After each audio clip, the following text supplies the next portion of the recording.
So, hello everyone, and welcome to the September 2024 edition of Green Infrastructure, Climate, and Cities Seminar Series. My name is Nikki Pearl, and I'm the manager of the Sustainable Water Resource Engineering Lab at Drexel, and I'm also the seminar coordinator for the Consortium for Climate Risks in the Urban Northeast. CC Run is a NOAA-funded team of researchers and universities investigating the impact of climate change in the northeastern United States. If you're joining us for the first time, CC Run began hosting this series back in 2014. Each seminar is recorded and archived on the CC Run website for you to view at any time. Also, continuing education credits for professional engineers are available for those who register and attend the seminar, and those certificates will be sent out within a week's time. So today I would like to invite you all to focus on our topic, University Action in the Climate Space and the role of higher education in advancing climate action. I'm excited to introduce our speakers, Stephen Hammer, Bill Solecki, and Toddie Steelman. Dr. Stephen Hammer is one of the world's leading experts on both local and global climate policy matters and brings more than 30 years of experience to the New York Climate Exchange. Prior to joining the exchange, Dr. Hammer spent a decade at the World Bank, where he served as senior policy advisor on urban scale climate solutions and global climate policy and finance issues. Before that, Dr. Hammer was a professor at MIT's Department of Urban Studies and Planning and previously taught climate courses at Columbia University School of International and Public Affairs and at the Pratt Institute. Dr. Hammer co-founded and co-directed the Urban Climate Change Research Network, or UCCRN, an international consortium of researchers interested in climate change from an urban perspective. Next, we have Dr. Bill Solecki, whose research focuses on urban climate vulnerability and adaptation. He has served as leader and co-leader of numerous international, national, and local climate impact studies and assessments, including co-chair of the New York City panel on climate change. Dr. Solecki also has served as lead author for the IPCC's 6th assessment report chapter titled Decision-Making Options for Managing Risk. He is also a co-founder of the Urban Climate Change Research Network, or UCCRN, as well as a co-editor for the Climate Change and Cities Assessment Report recently published by the Cambridge University Press. And last but not least, I'd like to introduce Dr. Toddie Steelman, who's the administrative and academic lead for the Duke Climate Commitment, a university-wide initiative to unite Duke's education, research, operations, and public service missions to engage the entire community in the pursuit of climate change solutions. As an American Association for the Advancement of Science Fellow, she is best known as a wildland fire expert and has brought her expertise to bear in a variety of venues, including the Royal Society, the National Academy of Sciences, and as an invited keynote speaker in Portugal, Canada, Germany, Australia, and the United States. Her research agenda has focused on understanding community responses to wildland fire communication, and how communities and agencies interact for more effective wildfire management on large, complex, and interjurisdictional fires. The author of 4 books, Steelman has published extensively in peer-reviewed journals, as well as opinion and editorial pieces in Nature, The Hill, and the Los Angeles Times. Thank you again for our speakers for joining us today. We will open things up for discussion and Q&A after all presentations have finished. And before we begin, I'd like to remind you to please use the Q&A box to submit your questions. My co-facilitator, Beth Watson of Stony Brook University, will help us moderate that discussion. And with that, I will hand things off to Dr. Hammer to get us started. And I will share my screen with your presentation. Great. Thanks very much, Nikki. Appreciate the opportunity to join everybody. Can you hear me okay? Yep, you sound great. Okay, so first off, I appreciate this opportunity principally because I'm here with 2 of my partners, who we're working closely with to help create this thing known as the New York Climate Exchange. For those of you who don't have a lot of familiarity, the picture that's on the screen right now is Governor's Island, which is off the southern tip of Manhattan. That's Wall Street in the background. Brooklyn's over on the right. Statue of Liberty's over on the left. This was a military base for 200 years. And 20 years ago, control passed to the city of New York. And since then, the city has been working to develop the island in new and different ways. And one of the things that the city under the previous administration had as a big idea is to use climate change as a recurring theme in terms of tying together different activities, creating opportunities to engage the public. And We're going to do that in a few different ways, but I want to speak to why it's a relevant place to do this.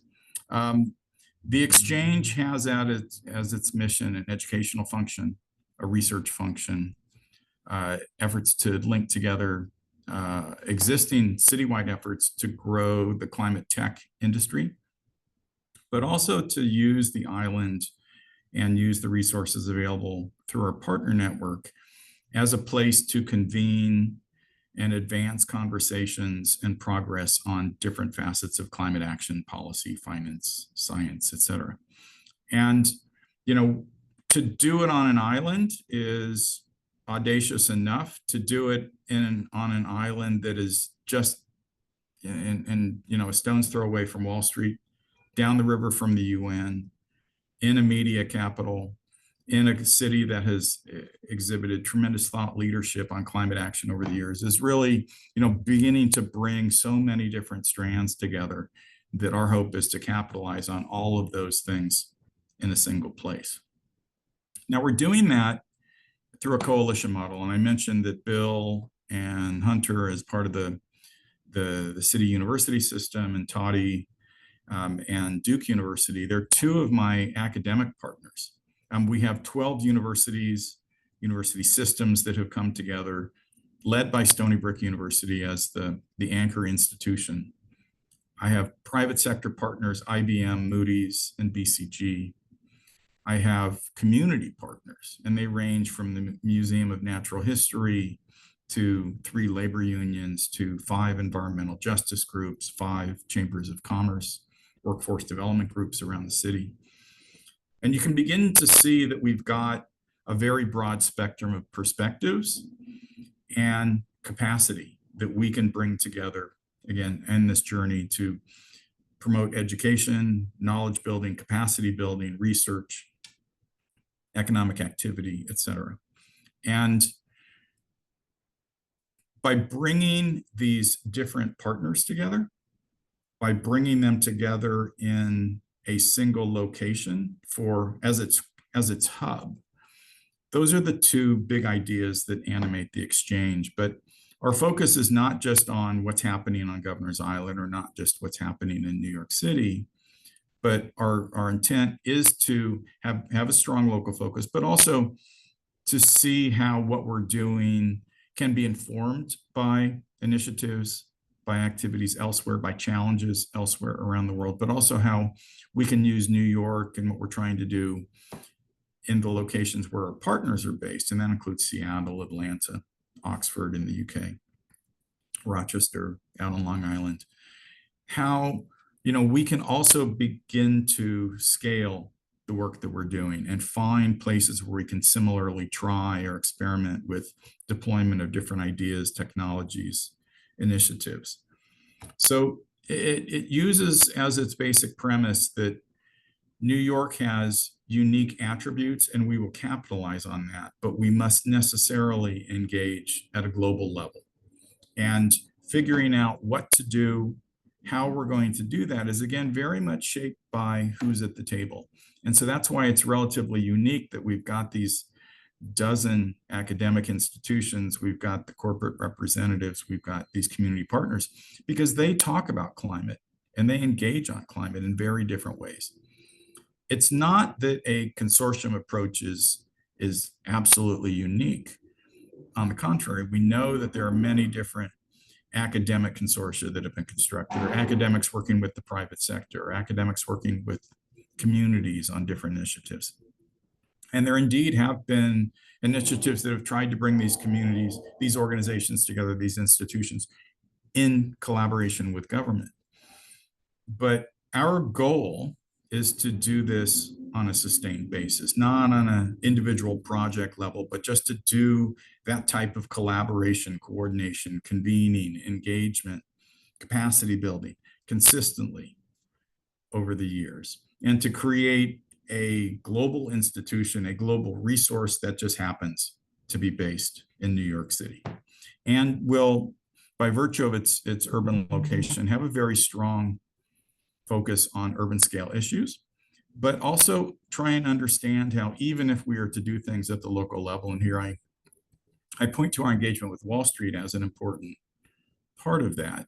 That if we can figure out how to pay for things that are needed in cities in terms of infrastructure resilience or in terms of decarbonization, that if we can come up with the financial models to deploy capital at scale, then you can take that and you can apply it to rural issues. You can apply it to nature-based solutions. And so our goal is to really learn in a very, again, cross-disciplinary way so that we can take account of geography, take account of different sectoral needs, but begin to deploy the same kinds of tools again and again, sometimes in very new and different ways. The campus will be a blend of new and old. So I mentioned that this was a military installation for 200 years in the harbor. You can see some of those old buildings there, and they're now National Park Service properties. They are museums. But in the middle, you may see something that looks more akin to a Ivy institution with a bell tower. And, that was actually, when it was constructed in 1929, the longest building in New York City. It was a military barracks, and it housed thousands of soldiers, sailors, what have you, who were working on the island. And we're going to be turning that into dormitories, into offices, into some classroom space. The newer buildings, that's the things that are much more modern looking in the foreground of this picture. That'll include research laboratory capacity. That'll include spaces to engage the public, a museum exhibit. We'll have gallery space, what have you. And in the building in the foreground, that is really where we're having the convening.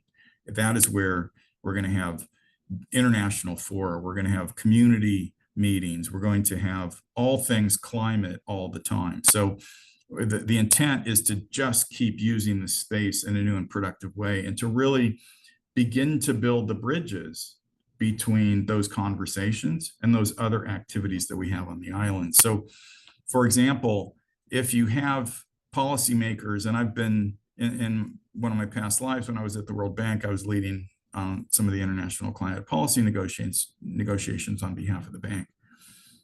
Some of the things that are being said could have easily been refuted by some of the scientists or by some of the entrepreneurs or some of the financiers who we might be able to bring together to provide in real time support or background information to these conversations.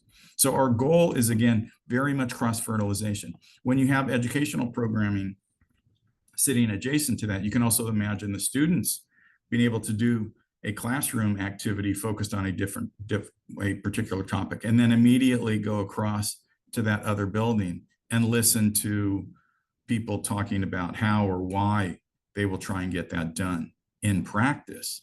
And so that'll either reinforce or perhaps refute what they've been learning in the classroom. So that reality check of the adjacency of these conversations, the adjacency of the business activities through the entrepreneur function that we'll carry out, are going to be very important. And I think, hopefully will lead to an extraordinary amount of new ideas, engaging people in new and different ways, but also inspiring them, not just through the things we're doing, but because of how we've constructed the campus. Those new buildings are going to be the largest mass timber buildings ever constructed in New York City. That's a solar canopy on top, that big swooshy design on top of the new buildings. That's a solar canopy that should deliver 110% of the energy needs of the building. There'll be geothermal heating and cooling. There will be sustainable rainwater management. We're still navigating whether we will deal with black water management on the island in new and different ways, or whether we'll connect to the existing sanitary lines over in Brooklyn. So some things are still to be determined, but we're very much focused on using the campus as a way to educate and inform the public. Now, we're still years away. We've got a few dollars to raise, but the partners are already available to work with us on different initiatives. We launched, the first educational activity we started was a summer internship programming where we brought university students together from partner institutions, and they were then deployed in our community partner institutions to work on their climate programming. So it was a great way to cross-fertilize the students getting real-world practice in our community partner organizations on very local needs or opportunities. We've also started the conversation about, from a research or policy engagement perspective, what are the issues that we should be talking about? We know that climate and health is going to be a major issue. We know it is an issue, particularly in an urban context, whether it's navigating heat, whether it's navigating pollution. And if you start to work on climate related solutions, you can also begin to tackle some of those traditional public health challenges. But the exact questions are something that we are engaging our partners to understand. What are you already doing at Duke, at CUNY, at NYU, at Georgia Tech, at UW, at Stony Brook, so that we can build on top of that. The goal is value add. And we don't want to just repeat what others are doing. We also don't want to focus on a question that may be purely a research question. We have an interest in applied challenges and opportunities.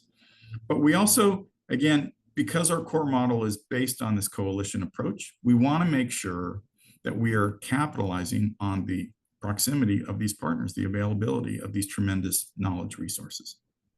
So we want to focus on issues and opportunities that draw on what our partners can do.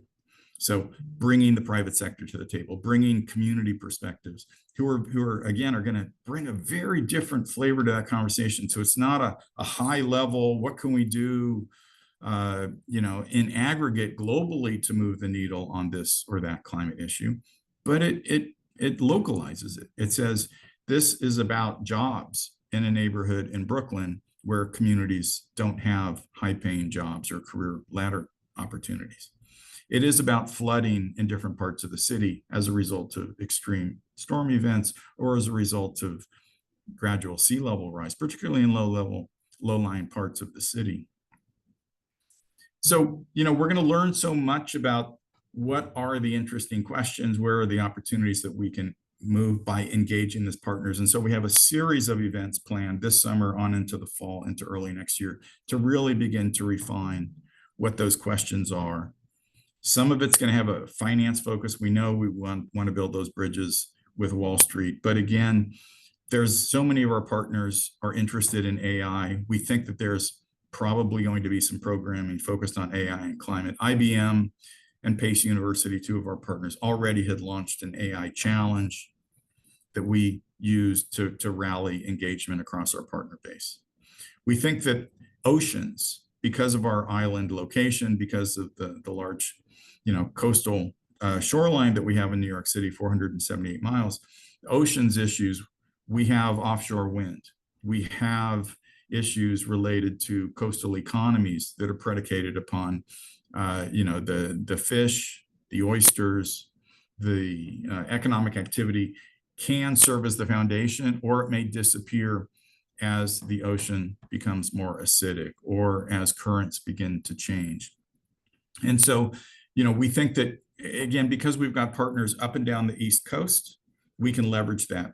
We can also contrast that with what University of Washington, the researchers in coastal Northwestern United States are doing. And so our geographic reach will also help inform some of the questions that we take on. Now, again, I do want to emphasize that we're years away from having that nice picture of those new building and on the totality of the activities on Governor's Island, but we're already moving in 2 weeks or a week and a half at this point. We're going to have a very robust Climate Week programming in an existing space on Governor's Island, where we're going to have 25 different events over the course of the week, bringing in experts like Bill, experts from Duke University, experts from NYU, Georgia Tech, et cetera. They have proposed topics that they want to focus on, whether it's on decarbonization or navigating high heat, whether it's on finance issues or rallying the scientific community to different things. We have external partners who have also wanted to work with us and use our space. So we have the Global Coalition of Finance Ministers for Climate Action, who will be hosting a closed door meeting in our space. So we're trying to help show people that Governor's Island can already be home to really compelling Climate Week programming. It can already be home to a different type of Climate Week experience. I tend to joke with people that if you've been going to Climate Week for some years, one of the primary memories many of us have is getting stuck on a street corner as you wait for some head of state to drive by in their motorcade, and you may be there for a long time. On Governor's Island, the motorcade equivalent is 2 golf carts driving by. You know, it is a different way to get around. It is a place that you can go to an art exhibit that has climate elements. Then you can go talk to the folks at the Billion Oyster Project. You can go visit the high school that has a very strong marine science focus. You can talk to colleagues who are working on environmental education. All of that, and then we will be bringing in these new policy, finance, science discussions to layer in. And so a new way to do things, that's what we think we're going to be building over time at on Governor's Island. And as we look to the fall, once we get past Climate Week, we're going to be venturing into what we can do in the K-12 space, how we begin to navigate some stormwater management issues that the city of New York is very interested in. And then green workforce development, because Governor's Island has been positioned as an important piece of the city's larger green economy action plan. So we're trying to figure out what that means in practice, what kind of activities we do with our 6 workforce development partners already, plus the city university, you know, absolutely essential workforce development institution in New York City. Where's the value add? Where's the focus on climate? How do we bring those things together? How do we create the foundation for an institution that in the coming decades will have a demonstrable impact on, I would frame it as the city's ability to understand what these issues are. And I mean the people of New York, how city government is beginning to approach these things from a policy and finance perspective, how we are engaging different types of institutions like Wall Street, like the larger diplomatic community, how we can be engaging them, bringing in all this expertise that we will have access to through our partner base so that we can, again, fulfill this mission of creating a world-class hub that will deliver educational, technical, scientific, tech incubation, and then public engagement opportunities on so many different facets of climate change. We're really only scratching the surface today, but we're trying to build the foundation for a very strong tomorrow in the programming that'll last into the coming decades. So why don't I stop there? I'm happy to take any questions later on. But again, I think what's interesting is, and again, as you think about what Bill's talking about or what Toddie is talking about, how what they are doing on their campus also links to what we are trying to do as we bring together a consortium of institutions like Duke, like CUNY, and how we build on that. They are doing, as you'll hear, they are doing amazing things. But what can we do on top of that? What can we do to help issues or ideas move faster or at a bigger scale? That's very fundamental to what we're trying to do with the exchange. Thanks very much. Thank you so much, Stephen. We will get to questions after all presentations have been completed. So we are going to hand things off to Bill Solecki. Thank you. Great. Thank you, Nikki. Thanks, Steve. Great to hear all that great stuff going on at the Climate Exchange. Can you guys hear me okay? Yes, Bill, you sound great. Thank you. Oh, okay. I'm sitting in a hotel lobby. So it's pretty good. That's not the hotel behind you. It's much less exciting than that. So there might be occasional like laundry carts and catering carts that go by, but hopefully it'll be okay. So let me pick up a little bit from where Steve was talking. And thanks to UCCRN for providing opportunity to kind of bring forward a couple of thoughts on some of the work that we've been doing within the Urban Climate Change Research Network. And again, as was mentioned, Steve was instrumental in the start. So your work is so infused throughout. So it's a great honor to be in this space and talking about these kinds of things and harking back a long time. So let me see if I can move my slides now. Here we go. So what I really want to talk about is this issue of the academic partnership with a specific look at one type of partnership activity that's been developed, and that's the Urban Climate Change Research Network.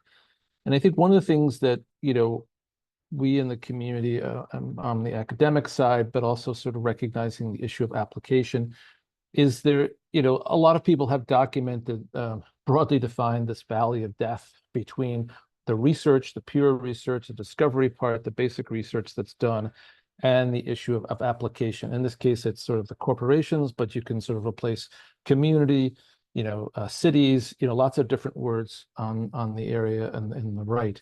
And so the question is, how do you bridge that gap? And basically what we're talking about is sort of not only the investments, the differential investments that go on for basic versus more kind of specific applications and where the resources are, but even the construction of the knowledge that enables that translation to take place, and how that knowledge is created, the mechanisms through which that process will emerge, and some of the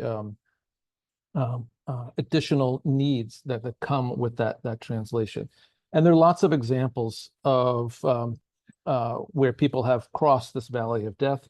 And to me, and the work that I've done with the Institute for Sustainable Cities going back a couple of decades as well, is the model that, from my perspective, starts some of this is the land-grant universities and cooperative extension services, where an explicit notion of creating mechanisms within the context of universities and as a kind of an extension, so to speak, where there is that explicit capacity for translation.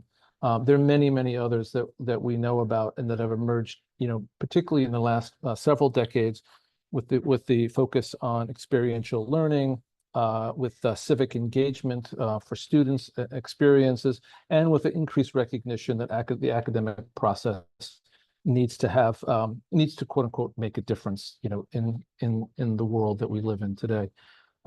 There's lots of different models of these university and city collaborations. I'm not going to go through all these words because I really want to speak mostly about the Urban Climate Change Research Network and some of the things that we've done specifically. But this is from a piece that a number of us put together back a few years: Accelerating Climate Research and Action in Cities Through Advanced Science, Policy, and Practice Partnerships. And, we can look at these examples. So we have the public-private partnerships, think tanks. In some ways, the climate exchange is to an extent is emblematic of that.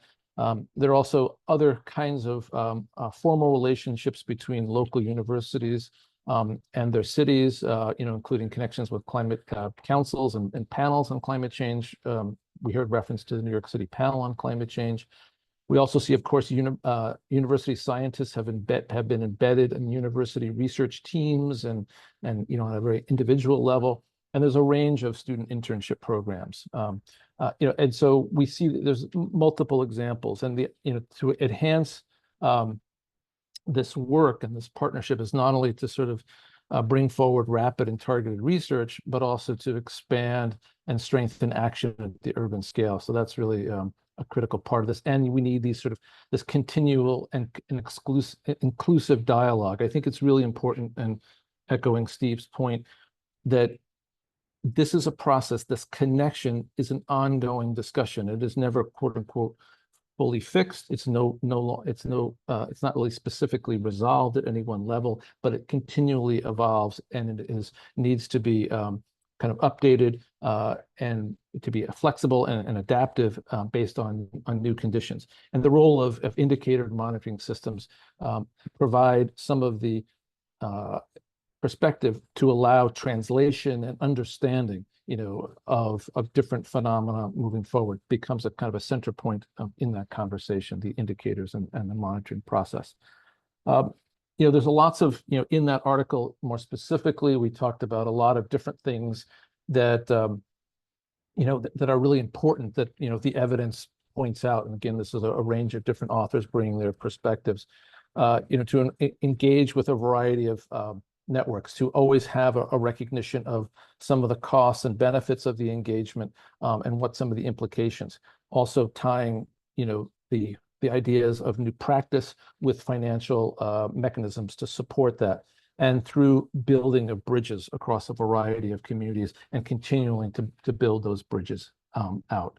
And then other sorts of things that emerged in this work, identifying case studies, peer-to-peer learning, city-to-city learning, to sort of recognize how that not only the development of new knowledge emerges, but how that the uptake of that new knowledge takes place. We recognize that there's a lot of evidence clearly to identify that the expert in themselves do not provide a lot of impetus for new action. It's oftentimes where someone is learning from a peer about a practice that they learned or they identified or worked with an expert or a research scientist. And it's through that peer-to-peer process that we have a lot of potential for forward movement. The idea of strengthening education across a range of different platforms and modalities is really critical. And so, we talk about the connection at the university level, even through the, K through 12, depending on the context, as being providing an important vehicle to promoting these kinds of partnerships.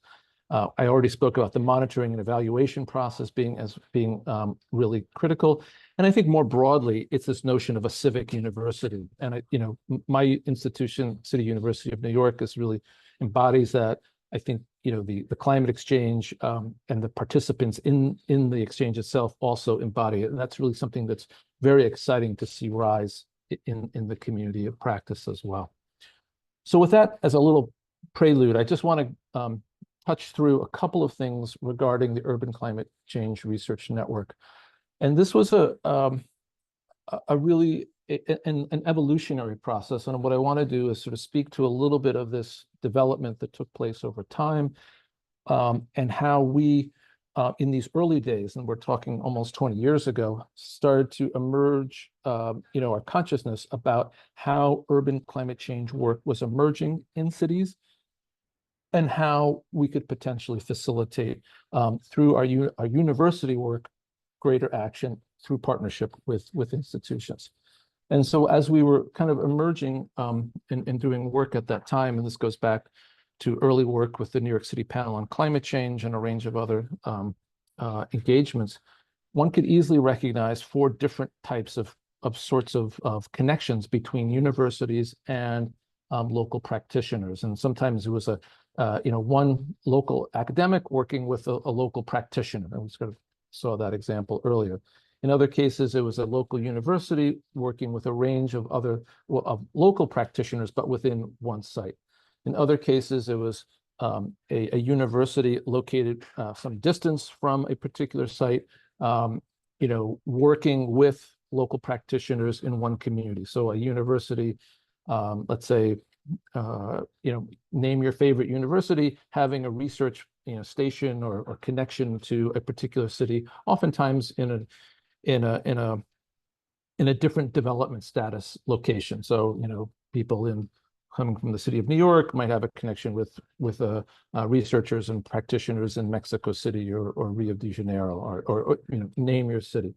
And then we also see external academic, a university, or even NGO, and I think this is an important kind of addition, connecting to multiple communities, where an entity would have connections and linkages across a variety of different sites.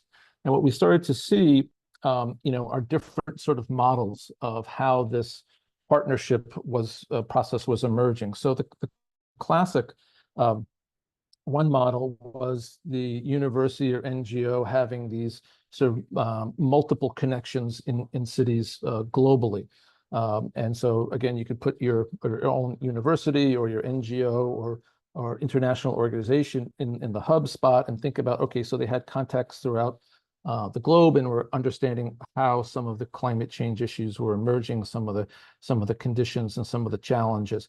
And in many ways, and not in a negative context, but it was sort of an extractive kind of knowledge extractive sort of structure, in the sense that the hub would be bringing this information in, making assessments, obviously in some cases translating them out, but it was really the hub creating these assessments to then become statements of climate change practice and condition, across these range of cities, available to a range of potential users. What we also saw simultaneously as you see on the right side of this screen, is a range of different sort of universities or NGO or international organizations creating functioning as hubs, maybe with each of their own spoke network, but also sort of connecting to one another in limited ways. So maybe one hub was talking to another hub, you know, and you know, and maybe to two as example, but it wasn't sort of this integrated you know, set of hubs talking to one another in any sort of explicit way.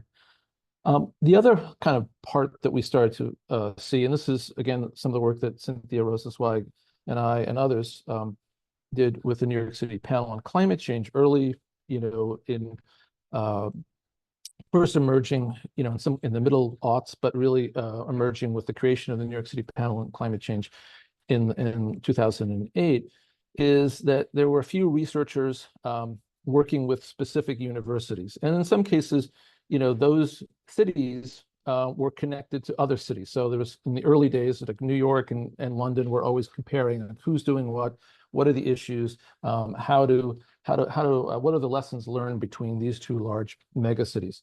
But we also started to recognize that as we kind of started to look around the world and try to identify, well, what else is going on? What else is this pattern being replicated? And sure enough, we started to recognize globally that there are a lot of examples where individual researchers, you know, focusing on climate change, became really interested in what was going on within their home city, within the city in which they live and practice their work, and also had developed connections with city officials, local NGOs, and trying to develop new climate solutions, assess climate vulnerability, et cetera, et cetera. But in this case, there was extremely limited connection with other similar sorts of nascent you know, research teams that were emerging globally. And what we sort of recognize as a process is that we need to create a mechanism to sort of bring these together.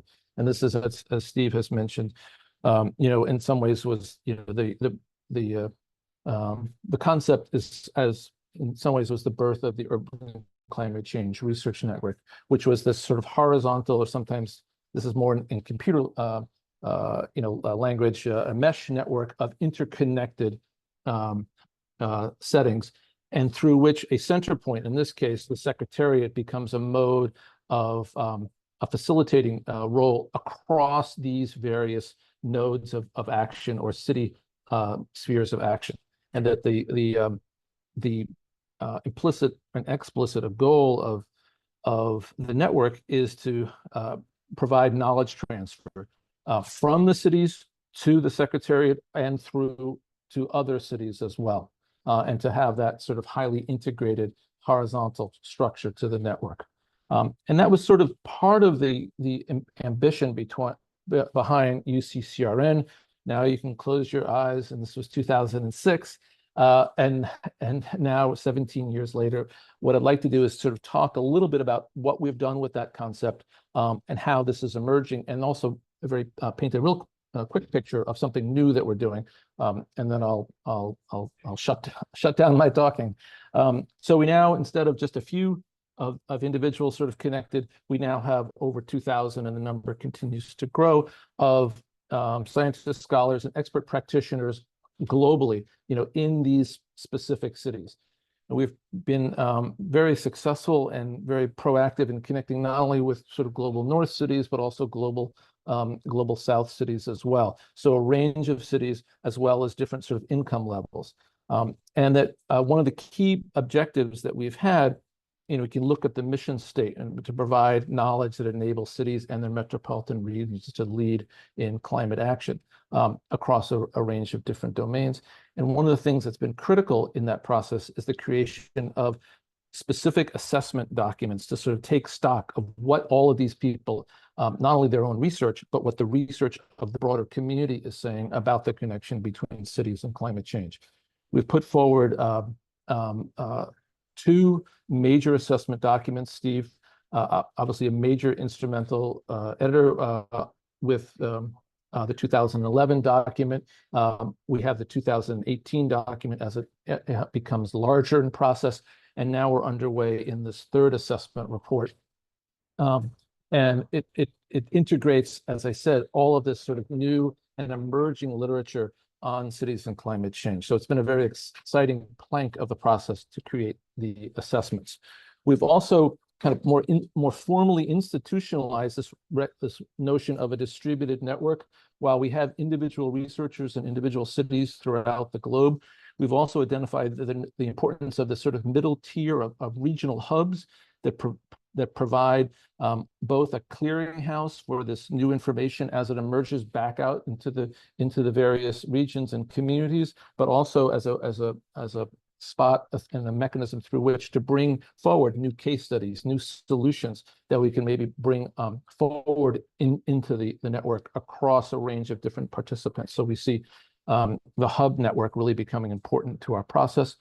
We've also detailed some specific success stories and critical examples through a case study docking station, which we're actually now using as a vehicle for a much larger expansion, which I'll talk to in a moment. But this has been an exciting part of the process in terms of the knowledge provision, not just assessments, but really, as possible, as well possible, these detailed case examples. We've also developed through the work of a couple of user individuals, more specifically, something defined as an urban design climate workshops, where we do for lack of a better phrasing, sort of an intervention where we work with communities, with cities at various scales to develop a new mode or a new process for design to integrate some of this latest science that we're developing through the partnership into practice. And so this is becomes a telescoping exercise, in that respect. Just for a moment about the third assessment, we have a range of these different elements. So in this case, each one of those numbered items is a different element, which is a monograph length treatment on specific issues. We're rapidly sort of moving these forward through production for a variety of demands. Most explicitly, temporally, is the emergence of the IPCC special report on cities. And we recognize that these elements can become valuable source material for authors in that assessment process. And we see some of the layout of the times and the dates. You can see, again, our ambition to sort of be inclusive and to be horizontal, and to bring forward, in many cases, not only knowledge that hasn't been formally integrated into the assessment processes that we've seen globally, but also enable authors who haven't traditionally been able to be involved in that process to come into the assessment world and the climate assessment. So they're bringing their knowledge and their own kind of experience and framing into the process as well. So that's been a really exciting process. I'm going to toggle over these, but this is sort of like a little snippet of some of the major findings that are emerging from each of the elements. Our first one is literally going to be coming out from Cambridge, hopefully fingers crossed, within a week or two. It's on COVID, climate change, and cities, and it's a really powerful statement about how much we've almost collectively forgotten what that moment meant to us with respect to cities and the opportunities that we haven't been able to take. I'll just end off here. I know I'm running potentially a little bit long. Is this new project that we're now undertaking, a case study atlas.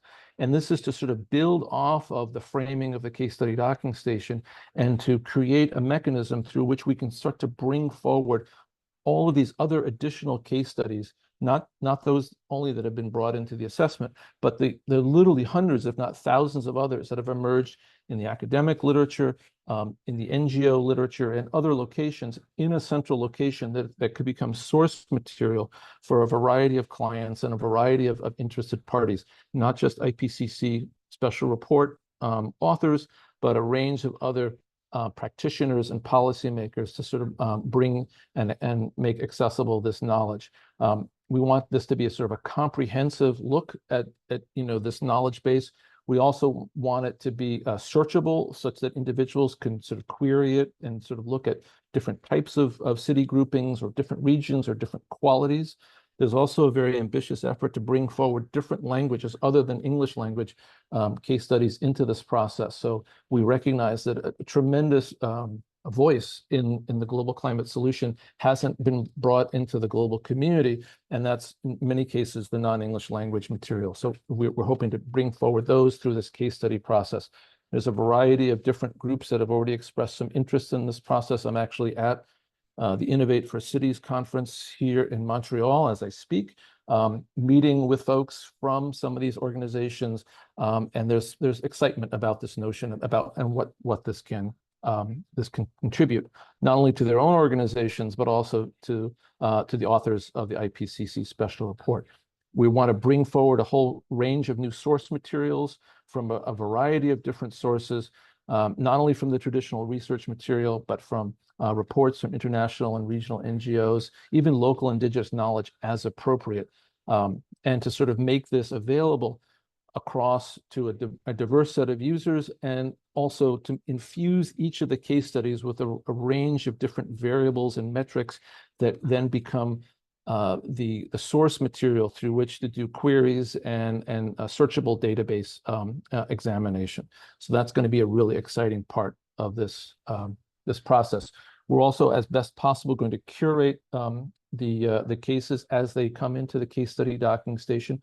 They'll go through a process of review and most importantly highlight those that have had formal review or peer review or expert review, and those that don't quite have that qualification, but a recognition that all of the cases will be put into the docking station once reviewed, but their quality and condition will be identified, and so that individuals can pull different types of cases as per their interest, and that will allow, through these variables, comprehensive searches, comparative meta-analyses and syntheses, and that we're working, I should also mention, in close contact with a number of individuals, but particularly seasoned at Columbia University, who has had a lot of experience developing these interactive platforms. So we're really excited about that process.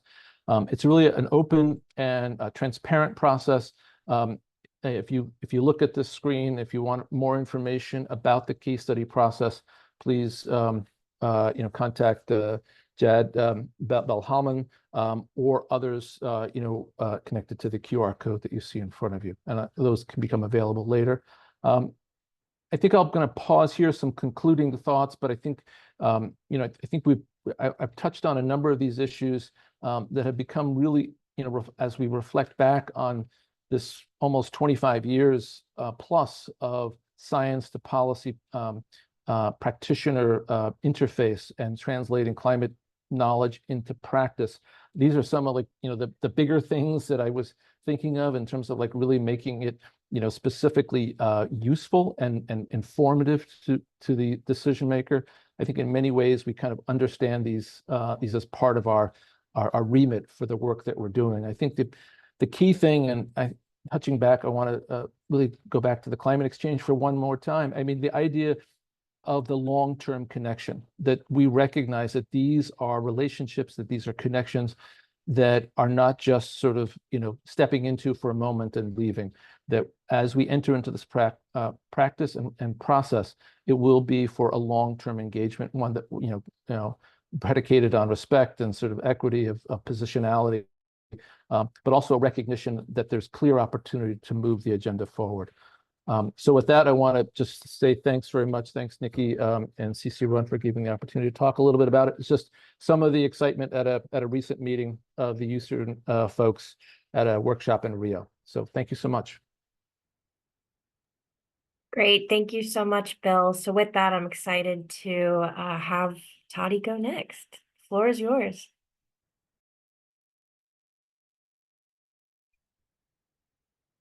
Excellent. Can you all hear me okay? Yep, sound good. Very good. And can you see the screen all right? Yes, now it looks great. Okay, very good. Excellent. Well, thank you so much, Nikki, for your very kind invitation. I think this talk fits in well with what has preceded me. Duke University is part of the New York Climate Exchange. We are we are not quite as centrally located in New York. We're a little bit further away.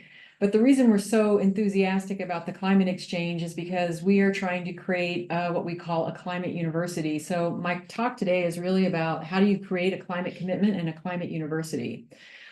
So I wanted to start with we have something at Duke called the Duke Climate Commitment. And I wanted to unpack that a little bit for us. Back in 2022, we planted a big flag that basically said we would turn the attention of the entire university and focus on climate change.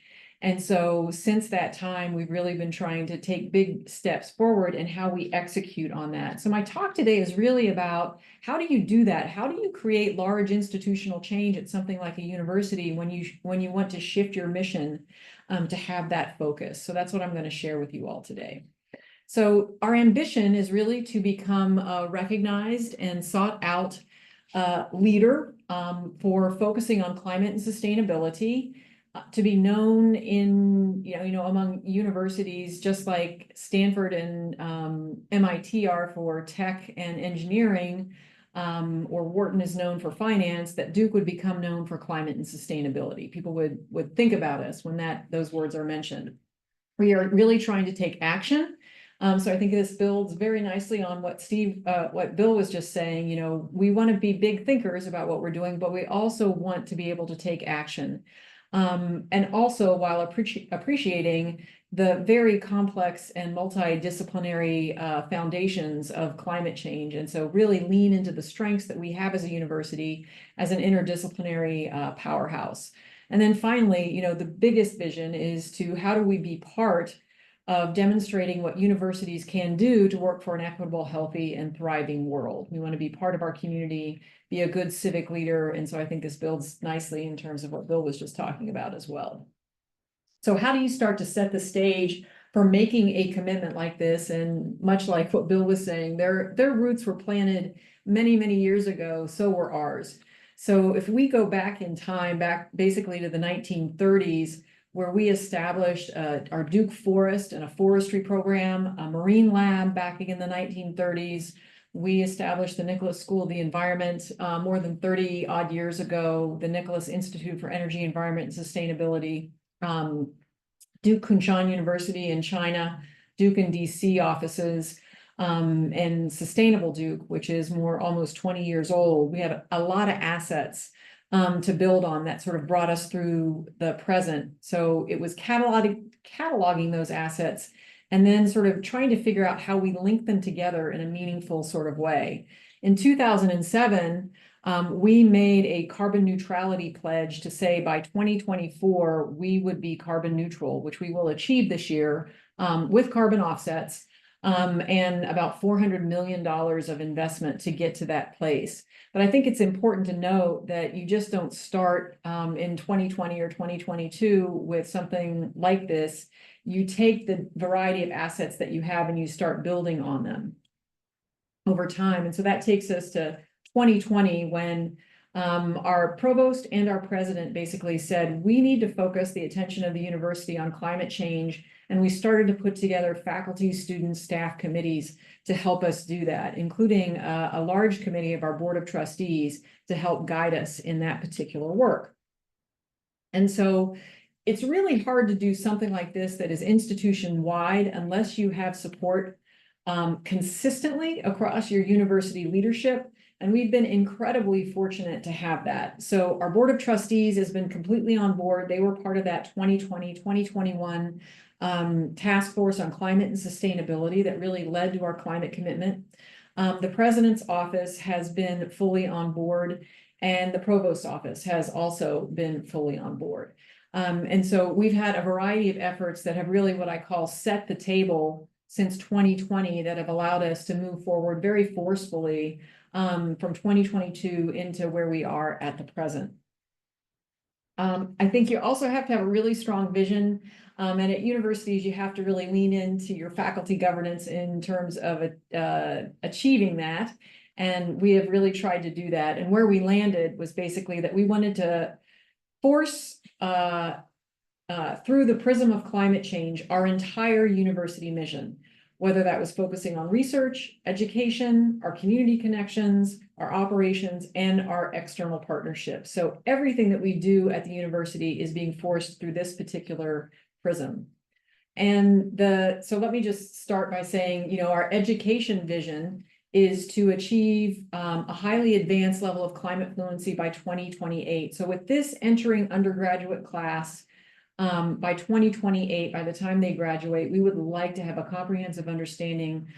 Those students, our undergraduates, our graduate students, our doctoral students, our staff, and our alumni, to have a sense of what it means to be climate fluent in terms of training the next generation of climate leaders.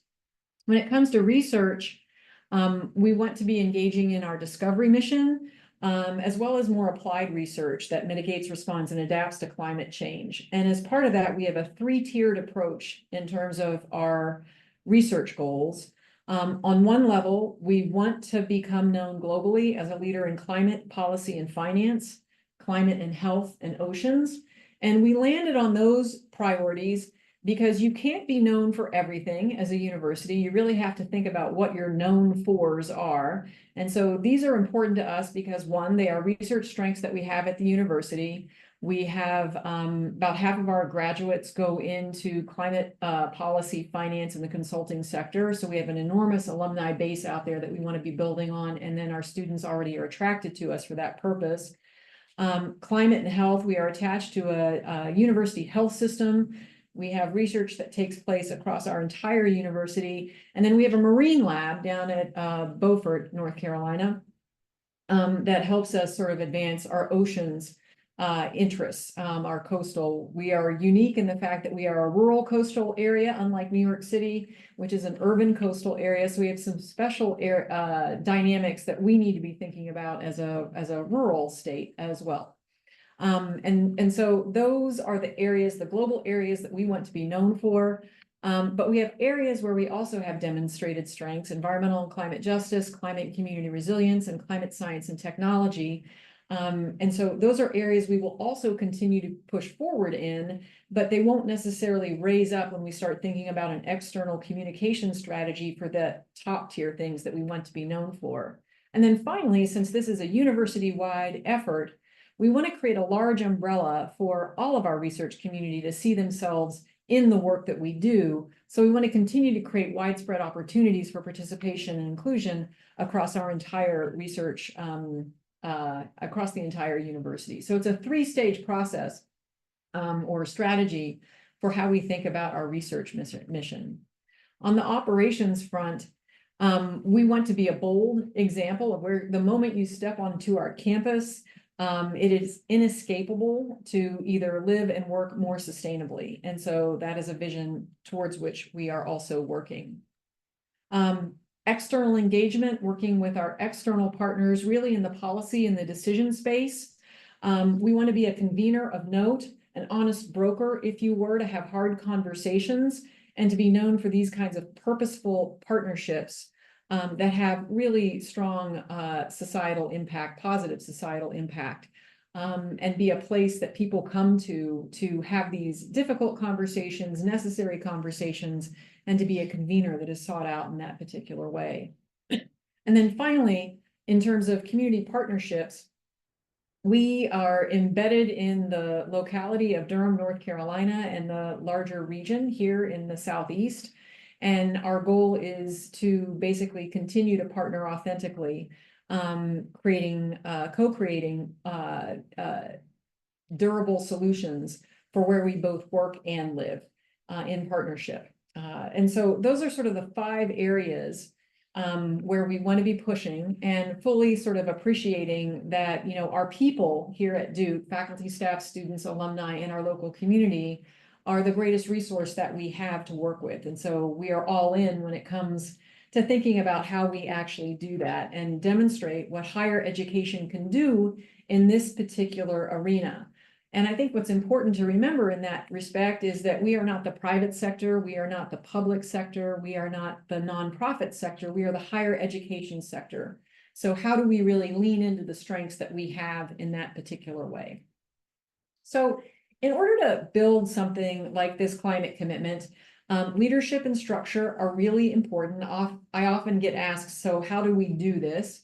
And so anticipating those kinds of questions, you know, I was appointed, I was previously Dean of the Nicholas School of the Environment until last July. I've been in this brand new post for 1 year, where I've been made to be a vice president and a vice provost for climate and sustainability.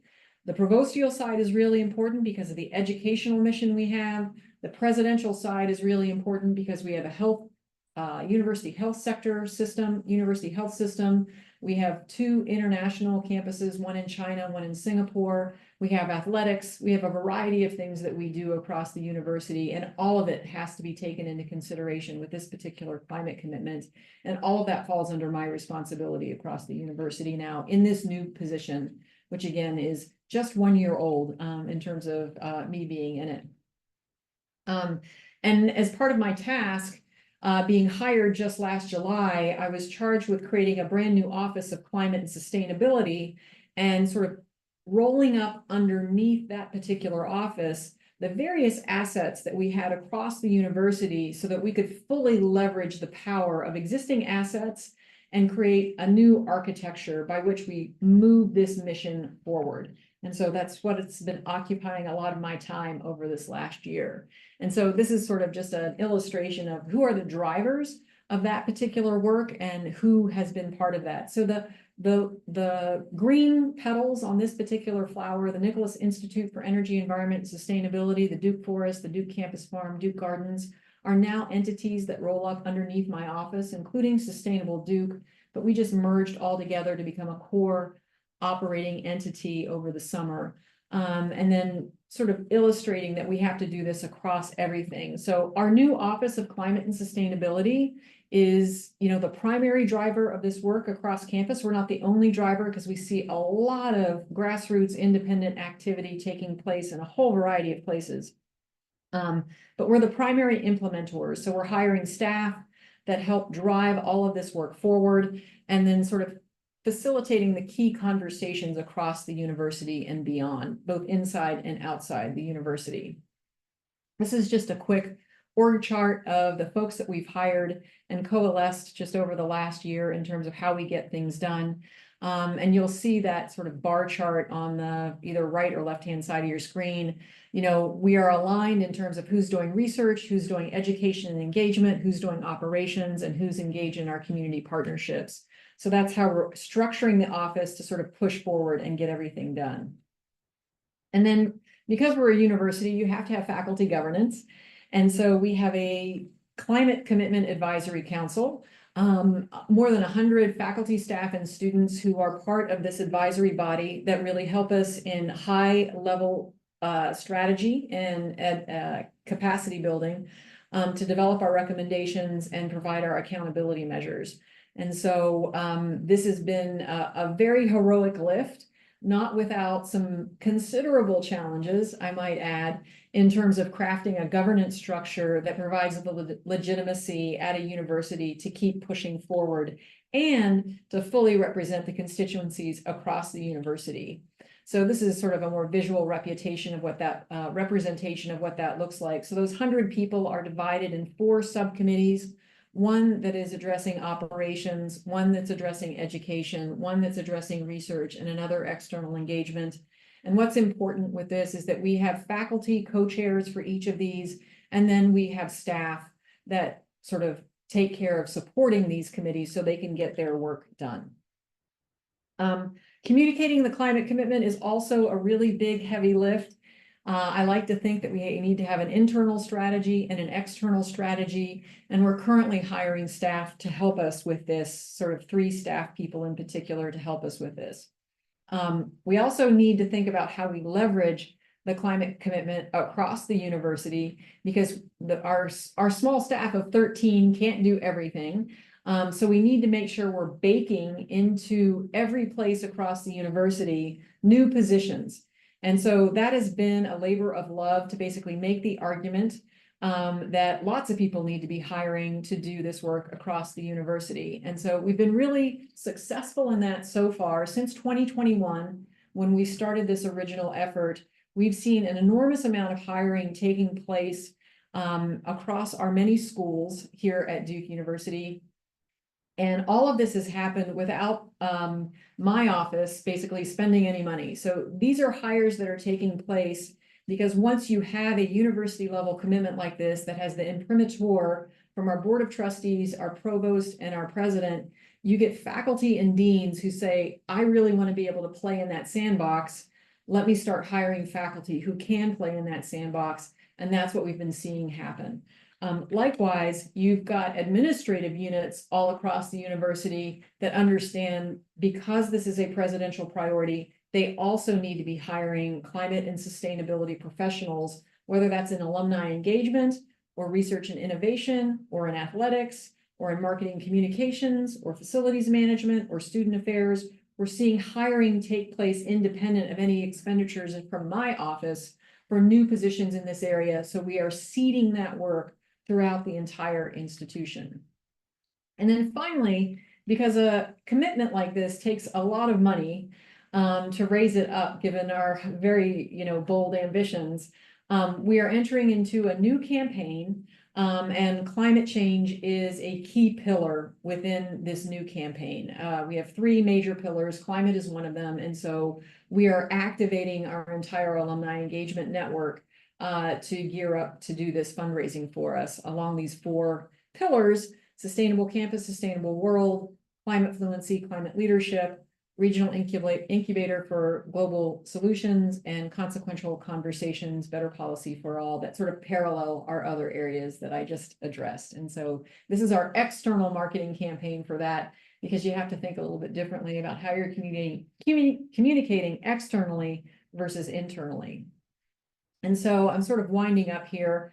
The next steps for our climate commitment really rest on, some considerable challenges that we have and that I continue to eyeball as we think about how we make the next steps of basically maintaining the enthusiasm we have across campus, given that there are a lot of competing initiatives that take place every day for faculty, staff, and leadership attention. So keeping this, in front of everybody, hiring these communicators that we need, raising the money, and maintaining harmony among our faculty as we continue to pursue this is something that is very much present in my mind as we move forward. And so I'll leave you with the thought that it takes a village to raise a climate commitment, and I would be happy to entertain any questions from you as we move forward. So thank you very much.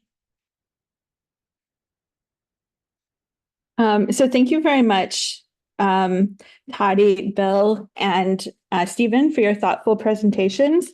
I would like all of the participants to feel free to put both general or specific questions in the Q&A box, so we can, add them to our sort of moderated discussion.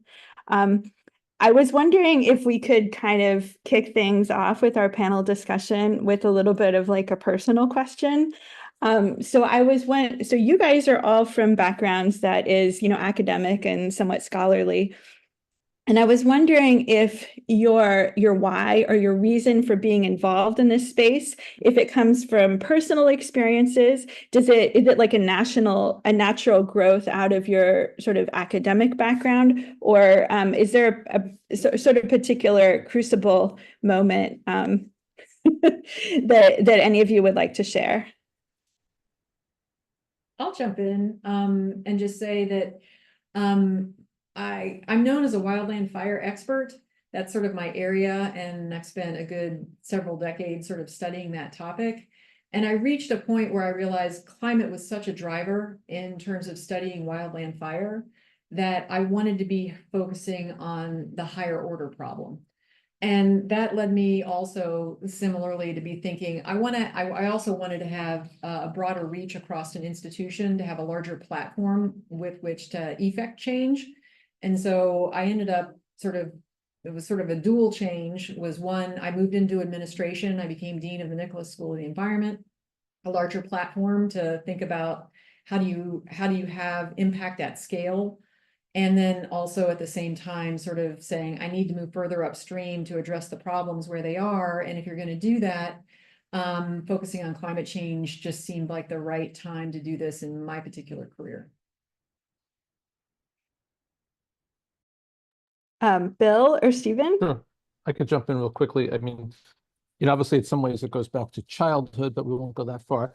But I think more specifically, if you look at the late 90s, it became very evident, at least for me, that there were going to be two large struggles in the early 21st century. One was climate change, and the other one was the process of urbanization.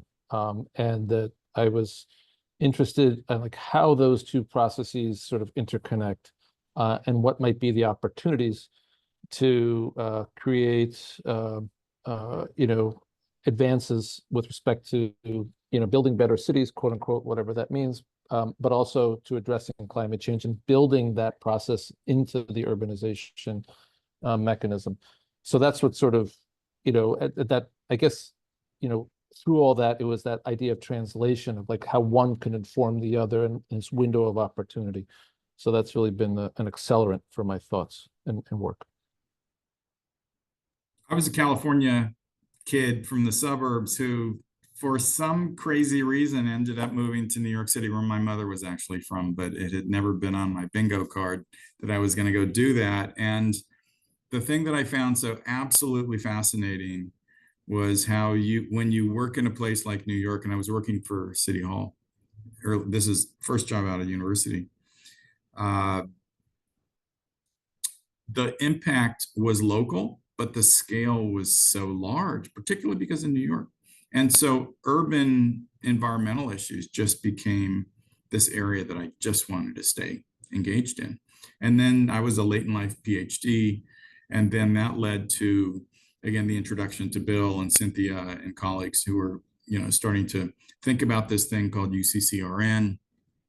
And then I got invited to lead cities and climate at the World Bank, and it just kind of grew from there. So it's been professionally, it has been the space that I've occupied virtually forever.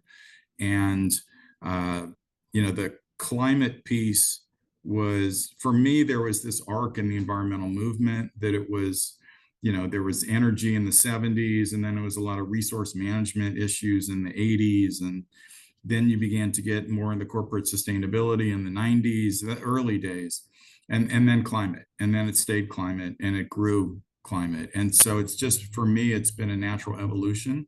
And the interesting thing for me is, working all these years, you've seen others who have made that same career migration. We were all committed to the larger space, but climate has largely taken over so many of the conversations that used to be seen as more narrowly constructed.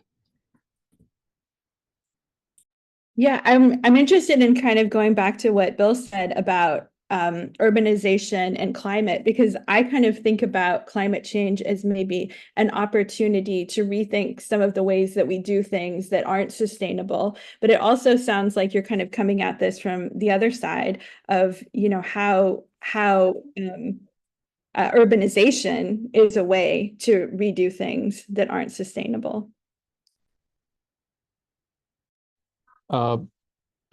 Yes, absolutely. I mean, the idea of like sort of reimagining cities, but also at the same time, recognizing this is going back, into the 1990s as well. There was like this sort of ongoing struggle as to but because we know that almost all the population growth that we're going to see, we've seen recently and over the next several decades will be in cities. And while that sounds very broad, we also have a recognition that most of it will be in low and moderate income countries and smaller and mid-sized cities that are rapidly building. So like what those cities are going to look like, what the infrastructure is, what's the daily life of individuals. There we have an opportunity to really integrate really innovative design, smart climate solution-based design into that process. And so yes, the window is opening. Classic line, it's rapidly closing as that urbanization process takes place and choices are made.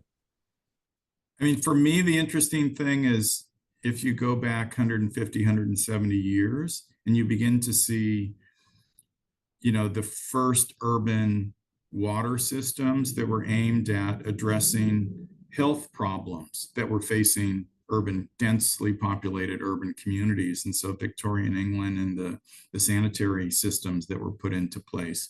And then you began to see the mass movement with industrialization of, these trains, and then they buried that trains and they turned them into subways.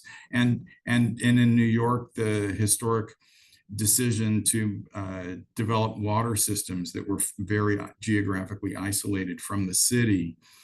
So much of what we are benefiting from today and the takeaways that we now build on are actually solutions that were started 100, 150 years ago.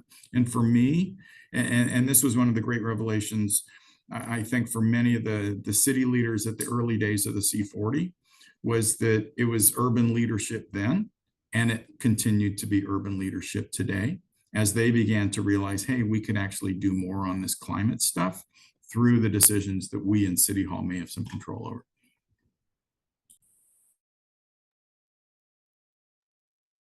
I don't want to jump into your queue if that's okay. Just to follow on, I think I totally agree with what Steve has said. I mean, it's like spot on. It's really spot on.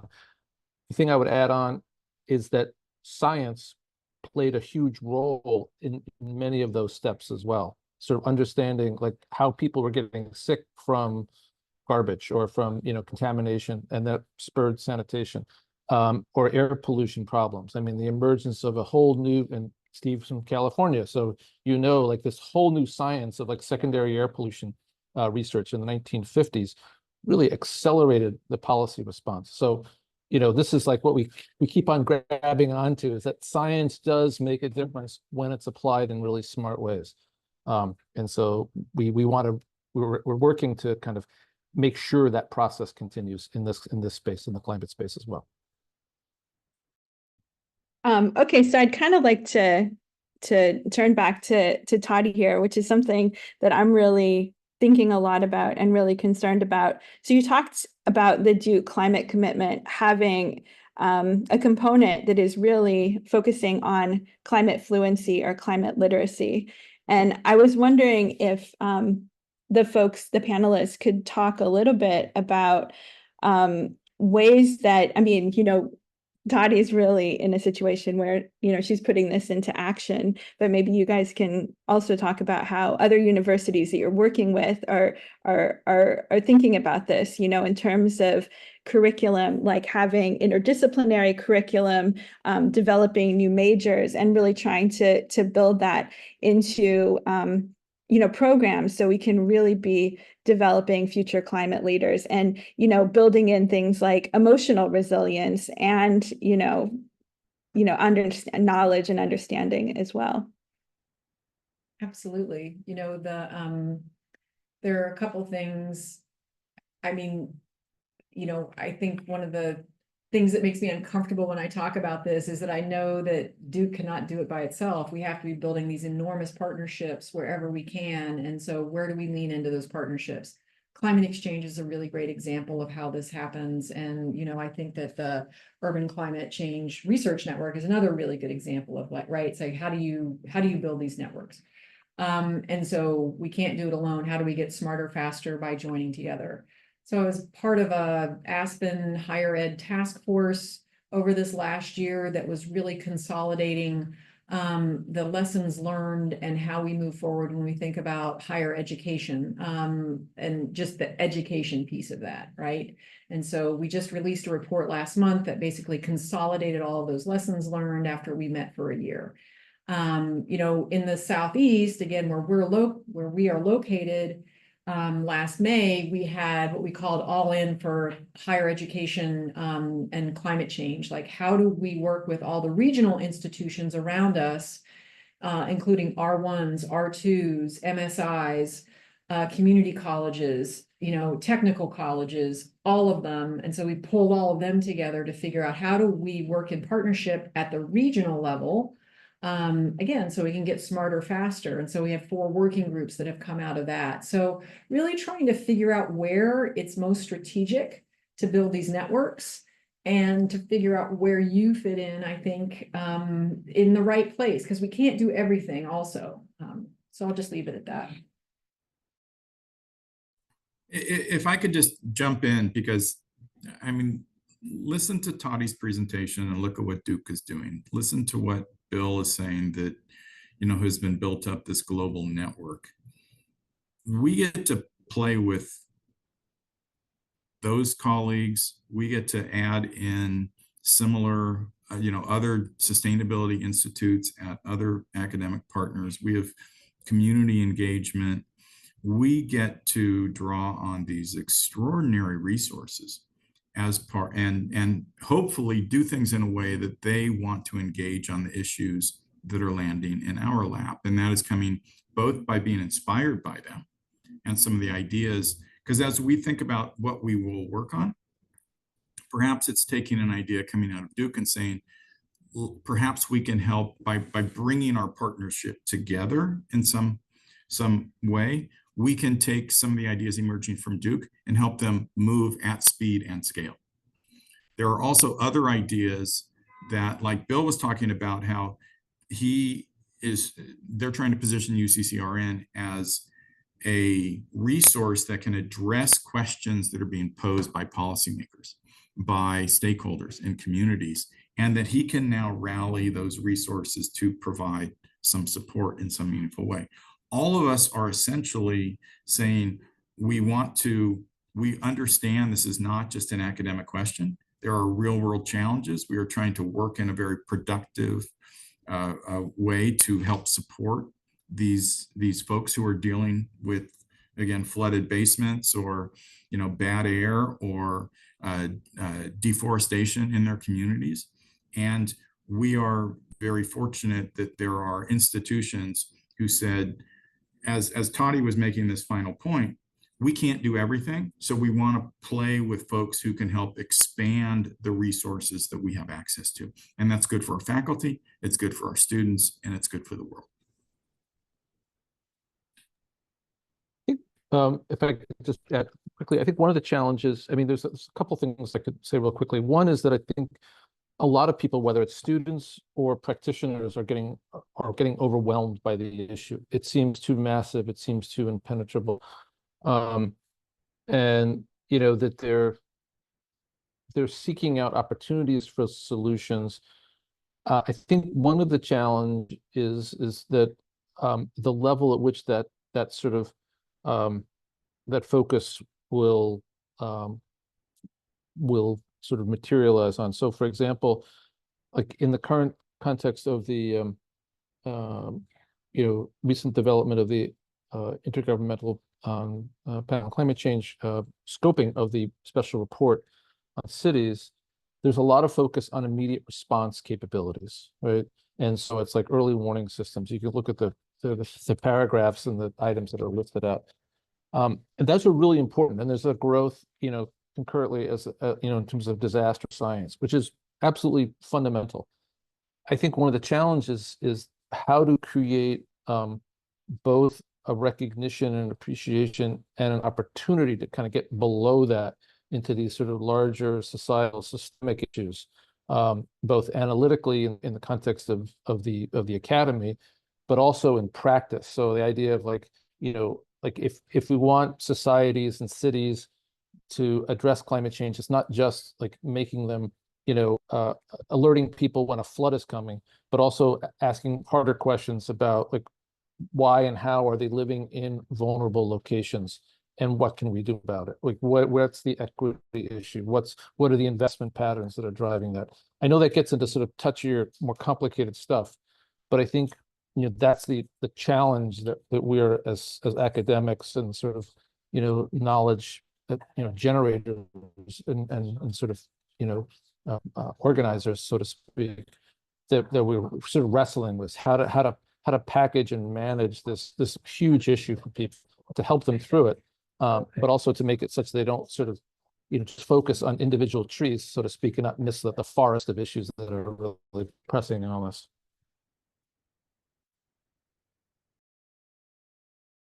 That's a really important point that you're making, Bill. And I also feel like I have, I think that that's one of the complex things that faculty members deal with, where like you're doing research, you're not necessarily able to address social inequities.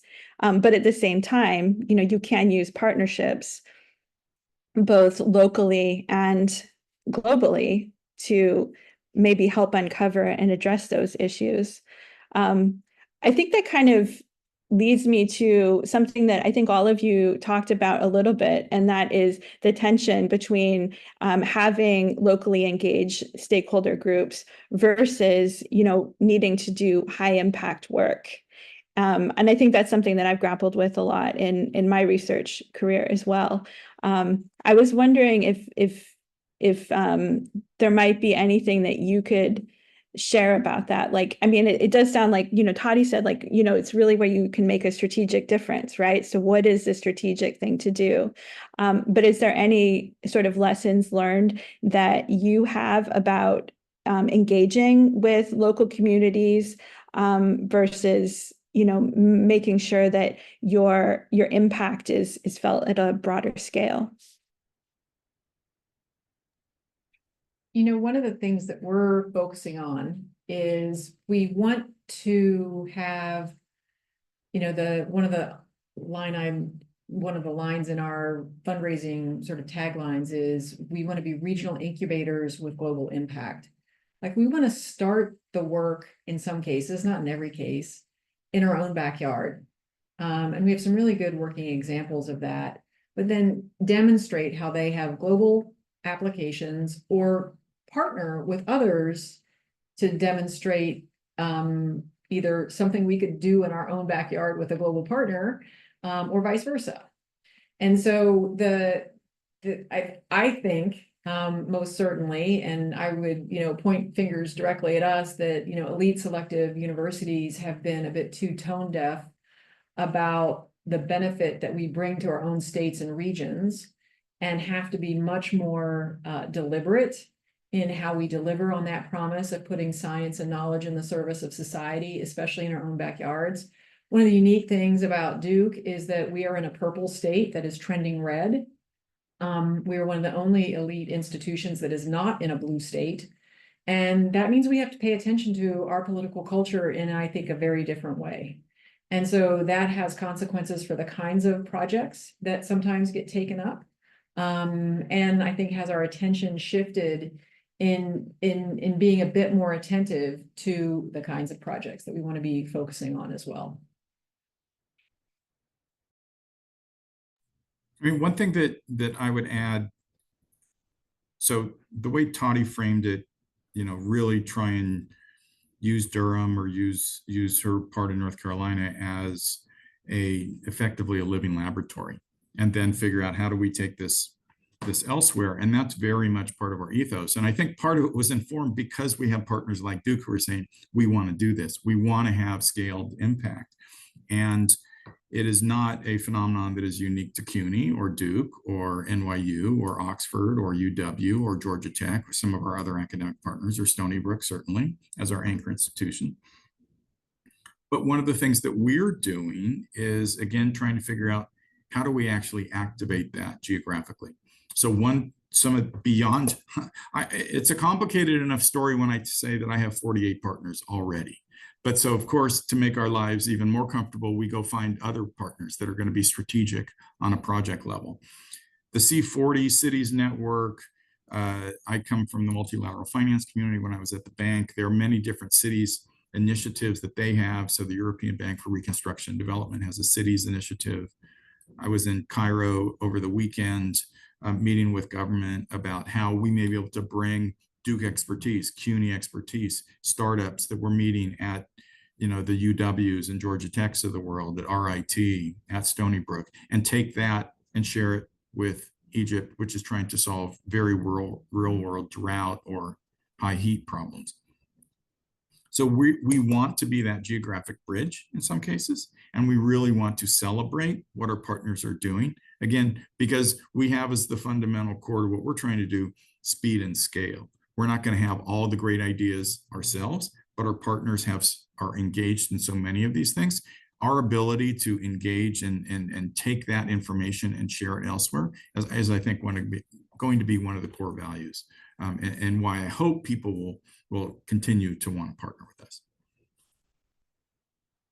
I concur with all that. I think I would add a little bit of extra perspective in it. I think one of the issues is this challenge amongst academics to sort of get engaged in this discussion and this work. And this goes to the, I've been in this game for a while, and it's this issue of tenure and the question of getting tenure and to sort of be productive and what is valued within your institution. And, I'm lucky enough to not have that envelope hanging over me. But nonetheless, I know it's been this issue of debate. I wonder if Toddie could speak to that. I mean, are they, I maybe mentioned, I apologize, I missed it. Like, is there a changing appreciation of like what is valued as, younger faculty, beginning scholars in this process? And are they being enabled to sort of engage in this kind of work and to recognize, yes, maybe the article in Science and Nature is always really important for tenure, but as such is like really developing these long-term engagements with communities and cities to bring your work out into practice. So that's, academics, I don't think has done a great job at that sort of discussion over the time of my career, and I think it's still ongoing. So that's right about that, my friend. You would not be wrong. So I would say it's sort of from our perspective. So I think what we're seeing is a kind of differentiation among faculty positions, because we still, and we're seeing sort of an interesting sort of process take place around the institution, which I am confident will continue to be gradual, but I feel like we are moving in the right direction.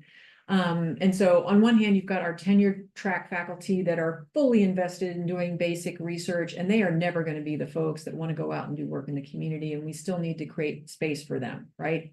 That's really important. You have other faculty who are more applied researchers who really do want to be out doing, that sort of past year's quadrant, if you abide by sort of the quadrants sort of where research happens. And then the question is, we don't want to be putting those folks at risk. They are tenure track, but they're more applied.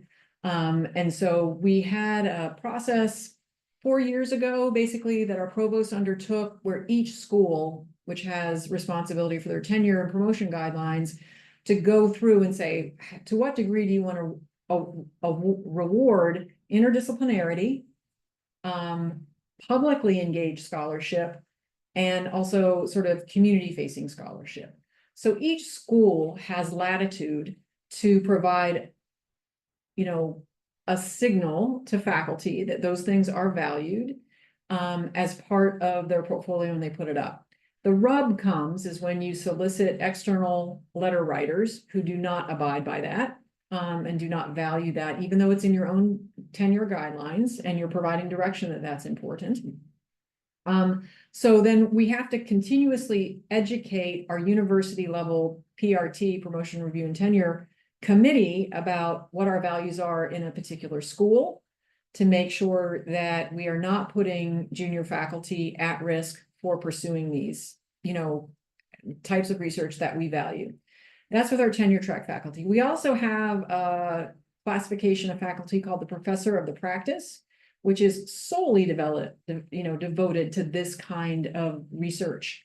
The research load for those faculty is significantly less than what it would be for a tenure track faculty member.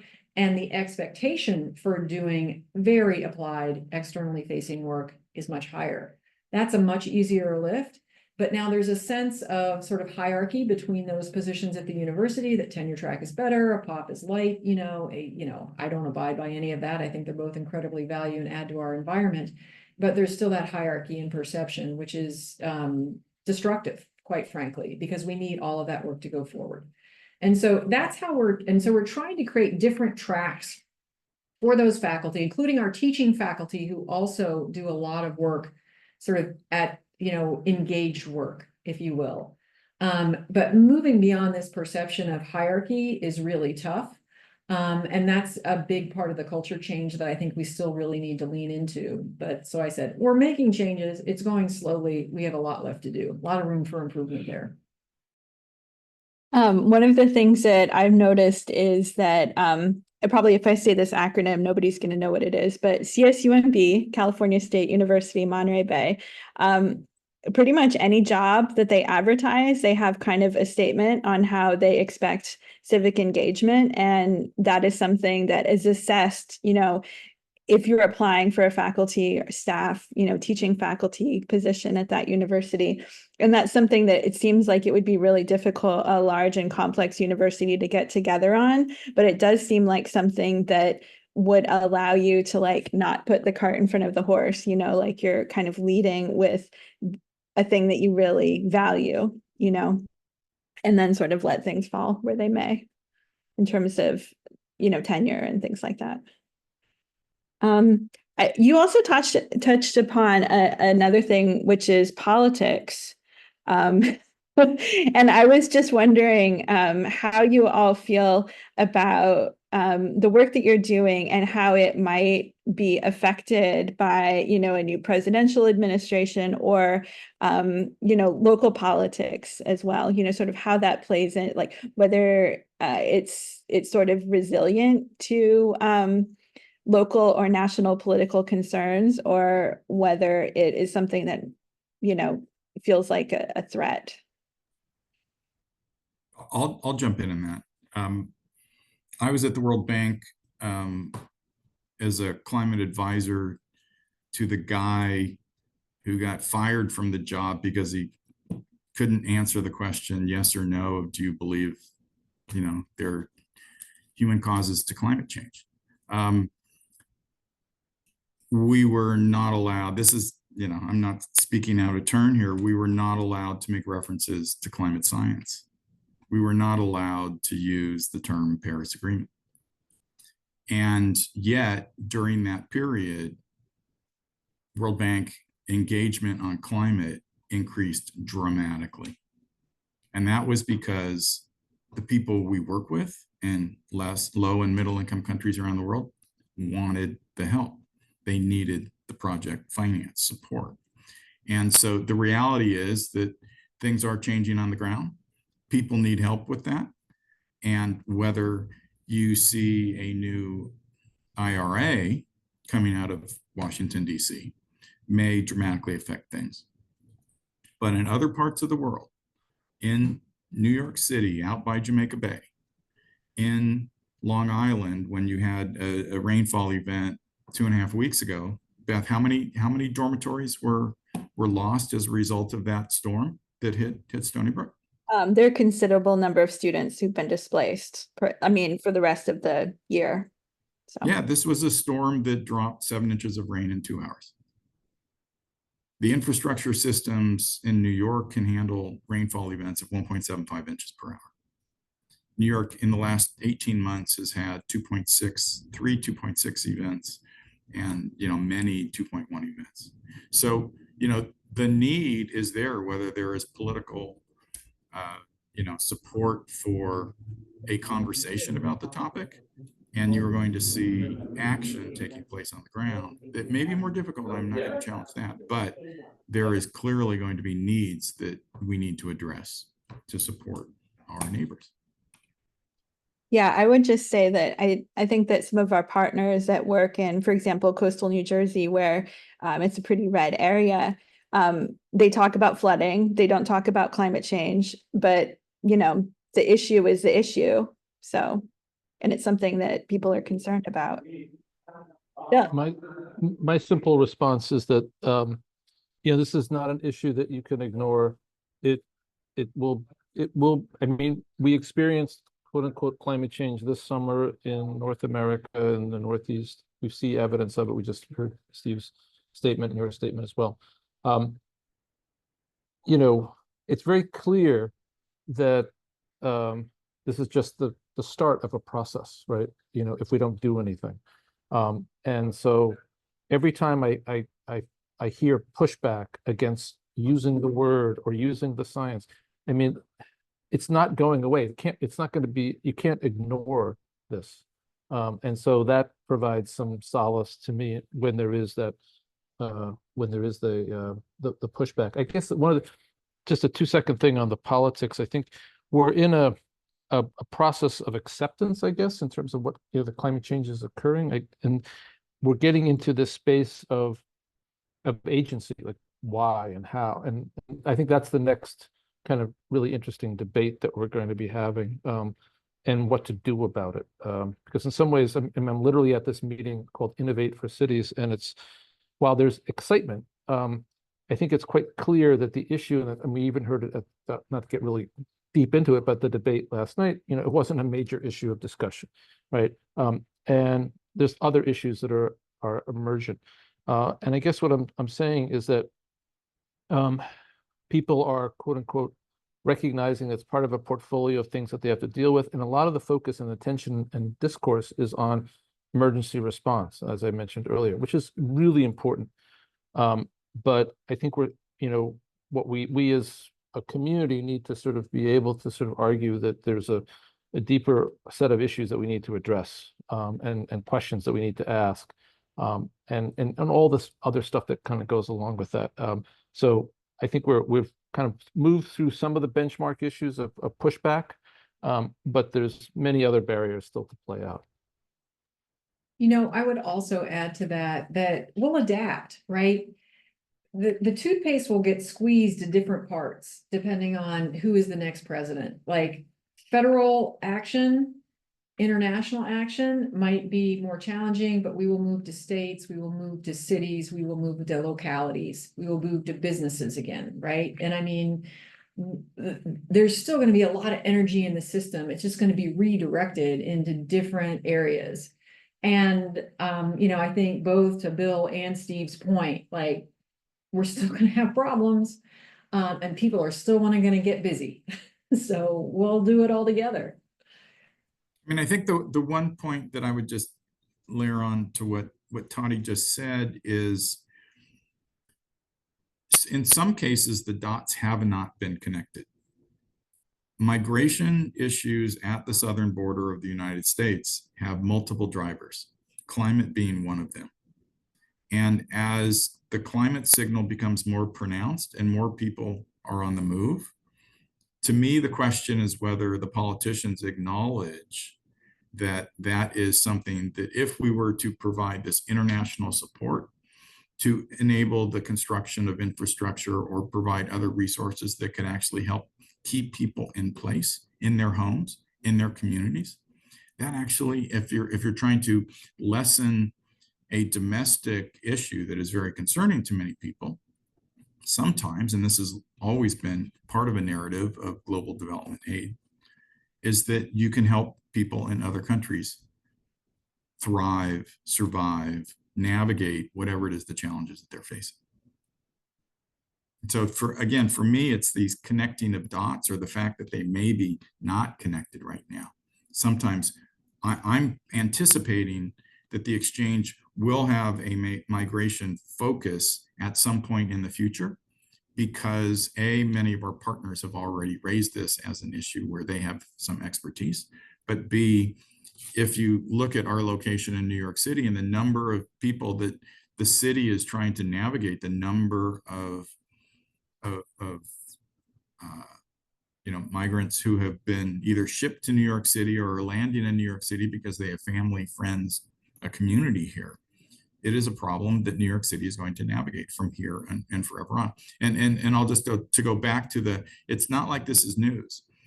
When London did their London plan 20 years ago, one of the things that then Mayor Ken Livingston noted was that London has the diaspora of so many countries around the world. And where do people move if they're dislocated from their home? They go to where they have family, friends, etc. And London, given its large international population, akin to what we have in New York City, would be a logical place for people to want to go because they have that social and support network there.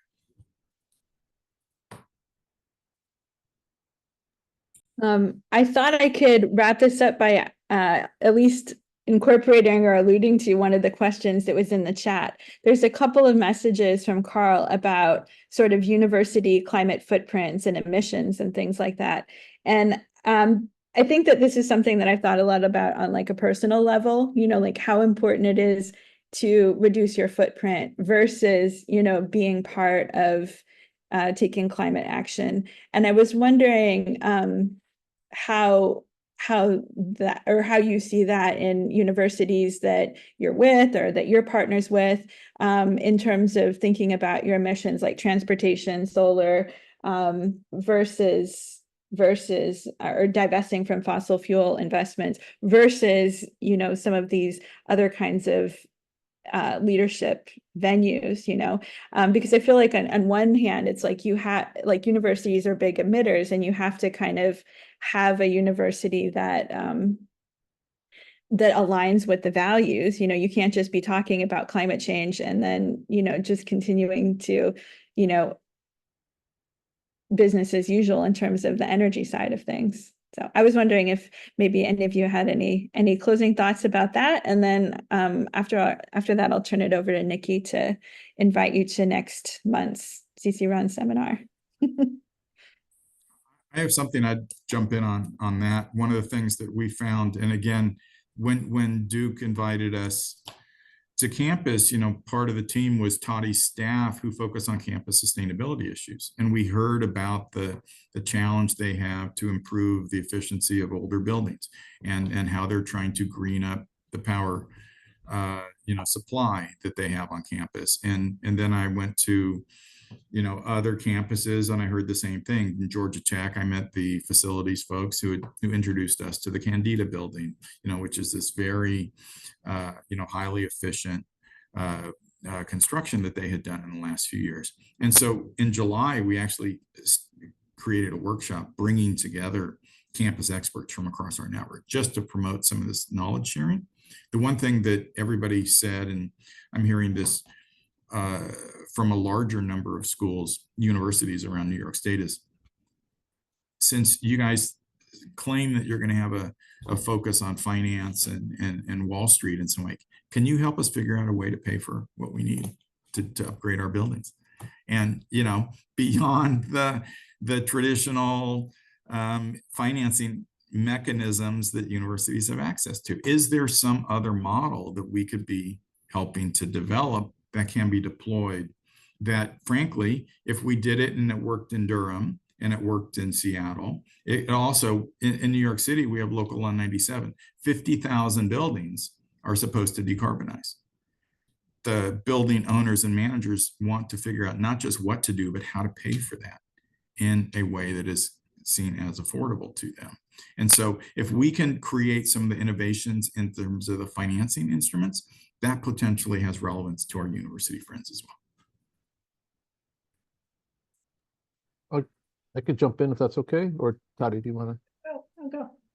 Well, you know, it's a great question, and I think, you know, I mean, the immediate answer is yes. I mean, universities, you know, have to walk the walk and talk the talk, right? So they have to, you know, they have to actually look inward, and I think, you know, in the Bloomberg administration, as mayor in the aughts, they were very aggressive in sort of connecting with universities and promoting practice and sustainability on campuses. And, you know, CUNY, of course, has a relatively light footprint in terms of, like, not too many people are commuting by cars, or there are some campuses where there's a car commuting culture. But it's really the building stock, you know, that's vast. And, you know, there was a colleague of mine who was a VP for operations. Basically, he had a great phrase, like, you know, every boiler room should be a laboratory, right? So circling back to this idea of training and creating opportunity for learning, and then through that, you know, translating knowledge into practice. I think creating conditions under which students can understand, like, literally how the physical plant of the universities are managed and the decisions that are made, you know, becomes a great lesson for them, and valued knowledge that they can take out into the workforce. So I think it's sort of a closing the loop, and sort of, you know, in terms of these partnerships, we don't have to go very far. We don't have to go, you know, outside the building. We can literally go in the building to sort of understand, like, what some of these, like, tensions and questions are about, you know, climate mitigation, even adaptation, you know, things like putting green roofs on buildings, all the other kinds of things that you could imagine, retrofitting, you know, all kinds of HVAC systems. these become valuable lessons and pedagogic opportunities for students who then they take that out to the communities when they graduate. And I would say that, it's really important to pay attention to your local context, because the regulatory environment, the political environment, the geological environment that we operate in North Carolina is very different than the one that would be in New York or in other places, right? Our transportation footprint is very different. We are very much, car dependent here. So you have to think about what's going to work in your environment. And we most certainly have a responsibility to be thinking about these things. One of the amazing things about working on a university campus is that we are mini cities unto ourselves, right? We have to do the heating, the cooling, the feeding, the transportation, all of it, right? And so we have enormous opportunities to put our research agenda, our teaching agenda, and our outreach agenda to work on how we do this on our own campuses. And, we've had some amazing successes and some spectacular failures in terms of that experimentation, but there is no greater learning environment. And I think as universities, just to echo what Bill was saying, I think we have a responsibility to be out in front in this particular way. And it's really fun to be out there. It doesn't mean we're always making everybody happy, though. Okay, so I wanted to thank you all very much for taking time to give presentations and contribute to this panel. And I really was inspired by some of the things that I heard from you and learned a lot. And so anyway, I just wanted to thank you.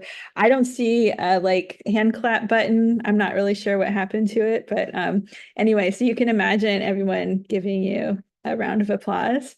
And I would like to, yeah, thank you.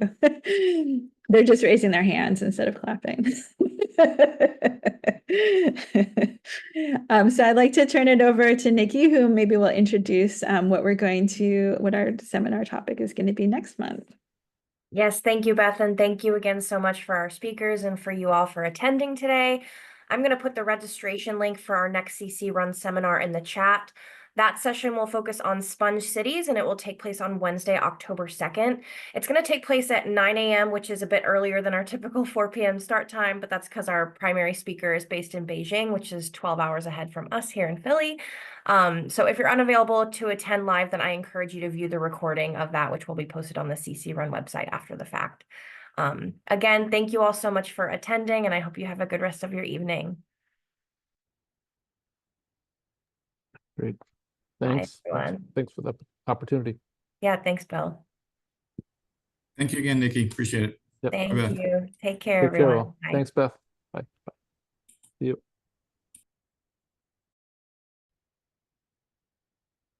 Just me.